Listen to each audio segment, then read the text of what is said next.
ನಮಸ್ಕಾರ ಸ್ನೇಹಿತರೆ, ನಾನು ನಿಮ್ಮ ಪ್ರೀತಿಯ ಲತಾ ನವೀನ್. ಎಲ್ಲರೂ ಕೂಡ ಹೇಗಿದ್ದೀರಾ? ಚೆನ್ನಾಗಿದ್ದೀರಾ ಅಂತ ಭಾವಿಸ್ತೀನಿ. ನಾನು ಕೂಡ ಚೆನ್ನಾಗಿದ್ದೀನಿ.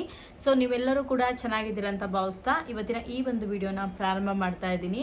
ವಿಡಿಯೋನ ಪ್ರಾರಂಭ ಮಾಡೋಕ್ಕಿಂತ ಮುಂಚೆ ಫಸ್ಟ್ ಟೈಮ್ ನನ್ನ ಚಾನಲ್ ನೋಡ್ತಾ ಇದ್ದರೆ ತಪ್ಪದೆ ಹೋಗಿ ಸಬ್ಸ್ಕ್ರೈಬ್ ಮಾಡ್ಕೊಳ್ಳಿ.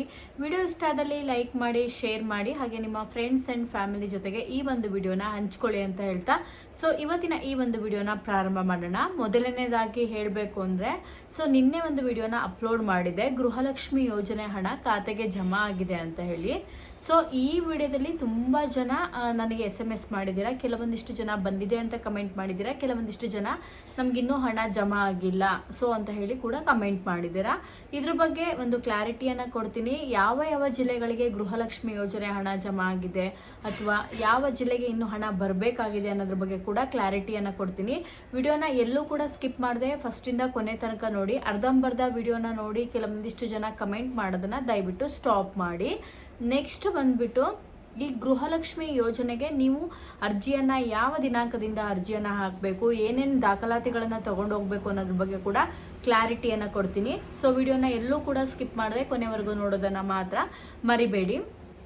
ಈಗ ಸ್ಟಾರ್ಟಿಂಗ್ ಆಗಿ ಹೇಳೋದಾದರೆ ತುಂಬ ಜನ ನನ್ನ ಬರ್ತಡೇ ವಿಶಸ್ನ ಮಾಡಿದ್ದೀರಾ. ಯಾರೆಲ್ಲ ನನಗೆ ಬರ್ತಡೇ ವಿಶಸ್ನ ಮಾಡಿದ್ದೀರಾ ನಿಮ್ಮೆಲ್ಲರಿಗೂ ಕೂಡ ತುಂಬ ಹೃದಯದ ಥ್ಯಾಂಕ್ ಯು. ಸೊ ಇದೇ ರೀತಿ ನನ್ನ ಚಾನಲ್ನ ಸಪೋರ್ಟ್ ಮಾಡಿ, ಪ್ರತಿಯೊಂದು ವಿಡಿಯೋಗಳನ್ನ ನೋಡಿ ನನ್ನ ಚಾನಲ್ಗೆ ನೀವು ಹಾರೈಸಿ ಅಂತ ಕೇಳ್ಕೊತೀನಿ. ಒಂದೆರಡು ನೆಗೆಟಿವ್ ಕಮೆಂಟ್ ಬಂದ ತಕ್ಷಣ ನಾನು ಖಂಡಿತವಾಗ್ಲೂ ಅದರಿಂದ ಯಾವುದೇ ರೀತಿ ನನಗೆ ತಲೆ ಕೆಡಿಸ್ಕೊಳಕ್ಕೆ ಹೋಗಲ್ಲ. ಯಾಕೆ ಅಂದರೆ ಒಂದು ಕೆಲಸ ಆಗಿರ್ಬೋದು, ಒಂದು ವಿಷಯವನ್ನು ನಾವು ಹೇಳಬೇಕಾದ್ರೆ ಸೊ ಇದ್ರ ಬಗ್ಗೆ ಒಂದು ಒಳ್ಳೆದನ್ನು ಮಾತಾಡೋರು ಇರ್ತಾರೆ, ಕೆಟ್ಟದನ್ನು ಮಾತಾಡೋರು ಇರ್ತಾರೆ. ಈ ಕೆಟ್ಟದನ್ನು ಮಾತಾಡೋರು ಈ 3-4 ಕ್ಷಣನೇ ಆದಾಗ ಸೊ ನಾನು ಇದ್ರ ಬಗ್ಗೆ ತಲೆ ಕೆಡಿಸ್ಕೊಳಕ್ಕೆ ಹೋಗಲ್ಲ. ಯಾಕಂದ್ರೆ ಅವರು ಫೇಕ್ ಐಡಿಯಿಂದ ಮಾಡ್ತಾ ಇದ್ದಾರೆ ಅನ್ನೋದು ಗೊತ್ತಾಗುತ್ತೆ, ಅವರ ವ್ಯಕ್ತಿತ್ವವನ್ನು ಕೂಡ ತೋರಿಸುತ್ತೆ. ಸೊ ಇಲ್ಲಿ ಒಂದು ಕಂಟೆಂಟ್ ಕ್ರಿಯೇಟರ್ ಆಗಿ ಅಥವಾ ನಾವೊಂದು ಮಾಡಬೇಕು ಅಂದರೆ ಒಬ್ಬರೇ ಬೆಳಿಬೇಕು, ಇವರೇ ಬೆಳಿಬೇಕು ಅಂತ ಯಾರೂ ಕೂಡ ಆಶಿಸಕ್ಕೆ ಹೋಗಬೇಡಿ. ಪ್ರತಿಯೊಬ್ಬರು ಕೂಡ ಬೇಕು, ಪ್ರತಿಯೊಬ್ಬರಿಗೂ ಕೂಡ ತನ್ನದೇ ಆದಂತಹ ಒಂದು ಐಡೆಂಟಿಟಿ ಬರಬೇಕು ಅನ್ನೋದೊಂದು ಆಸೆ ಇರುತ್ತೆ. ಸೊ ಅವರೇ ಮಾಡ್ತಾ ಇದ್ದಾರೆ, ಅವರೇ ಮಾಡಲಿ, ಬೇರೆಯವ್ರು ಮಾಡಬಾರ್ದು ಅನ್ನೋದು ಕೆಟ್ಟ ಯೋಚನೆನ ಫಸ್ಟ್ ಬಿಟ್ಬಿಡ್ಬೇಕು. ಸೊ ಇವತ್ತಲ್ಲ ನಾಳೆ ಅವರು ಯಶಸ್ಸಲ್ಲಿ ಇರ್ಬೋದು, ಬಟ್ ಒಂದಲ್ಲ ಒಂದಿನ ಅದು ಟರ್ನ್ ಆಗೇ ಆಗತ್ತೆ. ಒಂದೇ ಥರ ಒಂದೇ ಫೇಸಲ್ಲಿ ಯಾವುದೂ ಕೂಡ ಇರಲ್ಲ. ಸೊ ಒಂದಲ್ಲ ಒಂದು ರೀತಿಯಲ್ಲಿ ಟರ್ನ್ ಆಗೇ ಆಗುತ್ತೆ, ಅದನ್ನಂತೂ ನಾನು ಭಾವಿಸ್ತೀನಿ. ಯಾಕಂದರೆ ಸೊ ನಾವು ಹೇಳೋದು ಒಬ್ಬರಿಗೆ ಈಸಿ, ನಾನೇ ಅನ್ನೋದು ತುಂಬಾ ದೊಡ್ಡ ಮಾತು, ಆದರೆ ನಾವೇ ಆಗಿರೋದು ಕೂಡ ತುಂಬಾ ಕಷ್ಟದ ಮಾತು. ಯಾಕೆ ಅಂದರೆ ಸೊ ನಾವೇನು ಮಾಡ್ತೀವಿ, ಒಂದು ದೇವ್ರ ವಿಚಾರಕ್ಕೆ ಬನ್ನಿ, ಈಗ ಒಂದು ಯಾವುದೋ ಒಂದು ವಿಚಾರವನ್ನು ಇಷ್ಟಪಡ್ತಿದ್ದೀವಿ. ಸೊ ಈ ದೇವ್ರನ್ನ ಸ್ವಲ್ಪ ದಿನ ಲೈಕ್ ಮಾಡ್ತಾ ಇರ್ತೀವಿ, ಇನ್ನೊಂದು ಸ್ವಲ್ಪ ದಿನ ನಮಗೆ ಇನ್ನೊಂದು ದೇವ್ರನ್ನ ಕೂಡ ಲೈಕ್ ಮಾಡುವಂಥ ಸಂದರ್ಭ ಕೂಡ ಬರುತ್ತೆ. ಸೊ ದೇವ್ರ ವಿಚಾರದಲ್ಲೇ ನಾವು ಈ ಥರ ಮಾಡ್ತೀವಿ ಅಂದರೆ ಮನುಷ್ಯರ ವಿಚಾರದಲ್ಲಿ ಸೊ ಮಾಡೋದೇನು ದೊಡ್ಡದಲ್ಲ ಅನ್ನೋದು ನನ್ನ ಯೋಚನೆ. ಸೊ ಎಲ್ಲದಕ್ಕೂ ಕೂಡ ಟೈಮು ಹಾಗೆ ಕಾಲ ಕೂಡ ಬರಬೇಕು ಅನ್ನೋದು ನನ್ನ ವಿಚಾರ. ಸೊ ಇದಿಷ್ಟು ನಾನು ಹೇಳಕ್ಕೆ ಇಷ್ಟಪಡ್ತೀನಿ. ನೆಗೆಟಿವ್ ಕಮೆಂಟ್ ಹಾಕೋಕ್ಕಿಂತ ಮುಂಚೆ ನಾನು ಏನು ಹಾಕ್ತಾ ಇದ್ದೀನಿ, ಏನಕ್ಕೆ ಹಾಕಬೇಕು ಅನ್ನೋದನ್ನು ಯೋಚನೆ ಮಾಡಿ. ಇಲ್ಲಿ ನಾವು ಹೇಳೋದು ಅದೇ ವಿಚಾರ ಆಗಿರುತ್ತೆ, ಇನ್ನೊಬ್ಬರು ಕೂಡ ಹೇಳೋದು ಅದೇ ವಿಚಾರ ಆಗಿರುತ್ತೆ. ಮಾತಾಡುವ ಸ್ಟೈಲ್ ಆಗಿರ್ಬೋದು, ನಾವು ಪ್ರತಿಯೊಂದು ಹಾಕೊಳ್ಳೋ ಬಟ್ಟೆ ಆಗಿರ್ಬೋದು, ಪ್ರತಿಯೊಂದು ಡ್ರೆಸ್ ಆಗಿರ್ಬೋದು, ಪ್ರತಿಯೊಂದು ಕೂಡ ಮ್ಯಾಟರ್ ಆಗುತ್ತೆ. ಆದರೆ ಹೇಳುವಂಥ ಮ್ಯಾಟರ್ ಏನಿದೆ ಅದಷ್ಟೇ ನಾವು ಯೋಚನೆ ಮಾಡಬೇಕಾಗತ್ತೆ ವಿನಃ ಸೊ ಫುಲ್ಲು ರೆಡಿ ಆಗಿಬಿಟ್ಟ ತಕ್ಷಣ ಸೊ ಇವ್ರು ಹೇಳ್ತಾ ಇರೋದು ನಿಜ, ರೆಡಿ ಆಗಿಲ್ಲ ಅಂದರೆ ಇವ್ರು ಹೇಳೋದು ಸುಳ್ಳು ಅನ್ನೋದನ್ನು ಫಸ್ಟು ತಲೆಯಿಂದ ತೆಗೆದಾಕಿ ಅಂತ ನಾನು ಹೇಳಕ್ಕೆ ಇಷ್ಟಪಡ್ತೀನಿ. ಇದಿಷ್ಟು ಒಂದು ವಿಚಾರ ಆದರೆ ಈಗ ಗೃಹಲಕ್ಷ್ಮಿ ಯೋಜನೆ ವಿಚಾರಕ್ಕೆ ಬರೋಣ. ಗೃಹಲಕ್ಷ್ಮಿ ಯೋಜನೆ ಬಿಡುಗಡೆ ಆಗಿದೆ ಅಂದರೆ ಎಲ್ಲರಿಗೂ ಬಂದಿಲ್ಲ. ಇದು ಕೆಲವೊಂದಿಷ್ಟು ಜನಕ್ಕೆ ಯಾರಿಗೆಲ್ಲ ಪೆಂಡಿಂಗ್ ಇತ್ತು ಅವ್ರಿಗೆ ಮಾತ್ರ ಜಮಾ ಆಗಿದೆ. ಹೊಸದಾಗಿ ಗೃಹಲಕ್ಷ್ಮಿ ಯೋಜನೆ ಹಣವನ್ನು ಬಿಡುಗಡೆ ಮಾಡಿಲ್ಲ.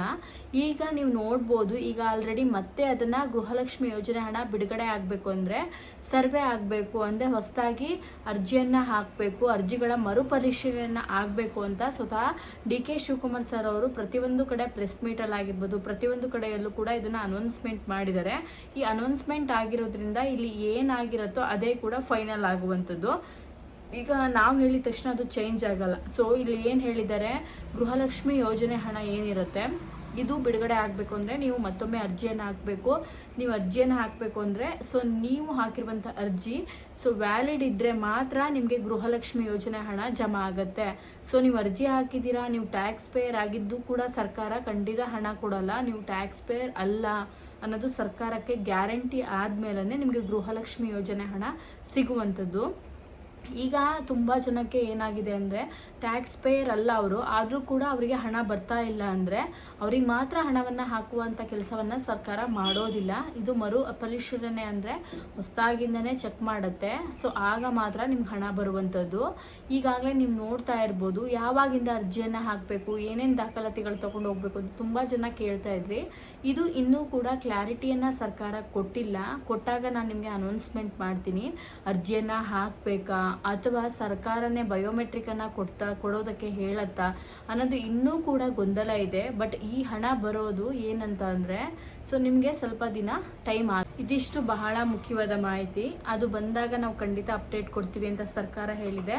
ಬಟ್ ಈಗ ಹಣ ಅಂತೂ ಸದ್ಯಕ್ಕೆ ಬರುವಂಥ ಸ್ಥಿತಿಯಲ್ಲಿ ಖಂಡಿತ ಇಲ್ಲ. ತುಂಬ ಜನಕ್ಕೆ ಅನುಕೂಲ ಇದೆ ಗೃಹಲಕ್ಷ್ಮಿ ಯೋಜನೆಯಿಂದ.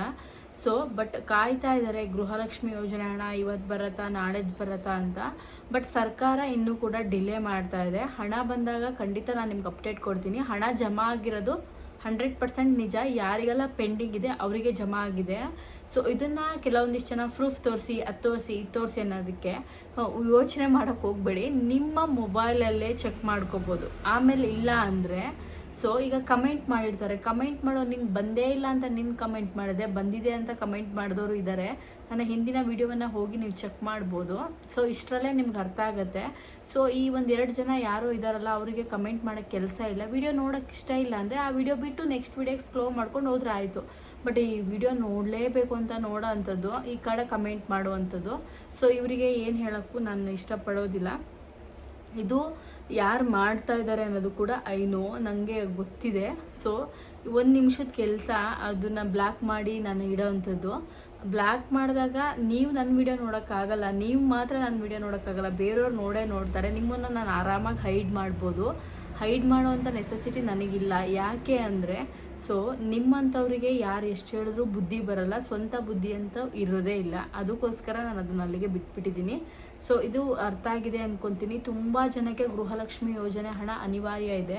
ಈ ಕೆಲವೊಂದಿಷ್ಟು ಜನ ಬೇಡ ನಮಗೆ ಅಂತ ಹೇಳ್ತಾ ಬಿಲ್ಡಪ್ ಕೊಡ್ತಾರೆ ವಿನಃ ಅವ್ರಿಗೆ ಅವಶ್ಯಕತೆ ಖಂಡಿತ ಇರುತ್ತೆ. ಆದರೆ ಎಷ್ಟೋ ಜನಕ್ಕೆ ಅನಿವಾರ್ಯ ಕೂಡ ಇದೆ, ಅವರಿಗೆಲ್ಲ ಅವಶ್ಯಕತೆ ಕೂಡ ಇದೆ. ಬಟ್ ಹಣ ಇನ್ನೂ ಸರ್ಕಾರ ಬಿಡುಗಡೆ ಮಾಡೋದ್ರಲ್ಲಿದೆ. ಎಲ್ಲ ಜಿಲ್ಲೆಗೂ ಕೂಡ ಹಣ ಜಮಾ ಆಗುತ್ತೆ. ಸೊ ಪೆಂಡಿಂಗ್ ಇರೋರಿಗೆ ಜಮಾ ಆಗಿದೆ. ನನ್ನ ವಿಡಿಯೋನ ನೋಡ್ತಾ ಇರೋರಿಗೆ ಯಾರಿಗಾದರೂ ಹಣ ಬಂದಿದ್ರೆ ದಯವಿಟ್ಟು ಕಮೆಂಟ್ ಮಾಡಿ ಅಂತ ಹೇಳ್ತಾ ನೆಕ್ಸ್ಟ್ ವಿಡಿಯೋದಲ್ಲಿ ಸಿಗ್ತೀನಿ. ಮುಂದಿನ ವಿಡಿಯೋ ಸಿಗೋಣ. ನಮಸ್ಕಾರ.